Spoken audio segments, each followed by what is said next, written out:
The Pentagon Papers were a compilation of almost 7,000 pages of documents that explained how basically one administration after another was misleading the American public into how we were doing in the war.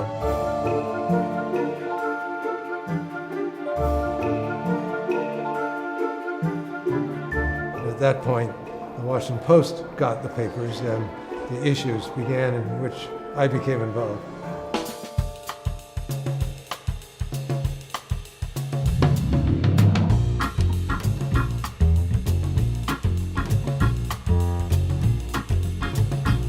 Well, it was very exciting for the Washington Post because the Post had always sort of had a complex that they were not quite up to the New York Times. But the main point for everybody was the importance of not being put in a position of prior restraint.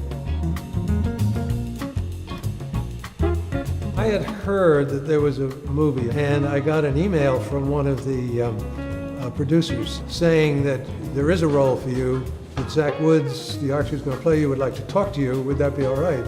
I'd never been involved with Hollywood before.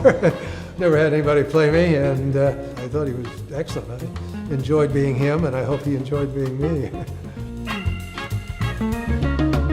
I think it was pretty accurate throughout. I mean, they added a couple of things, which I think made it a more interesting movie. That whole scene with the young intern being sent by Brand Bradley up to New York, that was all fiction, but it was good. I enjoyed that. I really enjoyed the movie. I thought it was extremely well done, and it really adhered to everything that went on in a fair way, I think.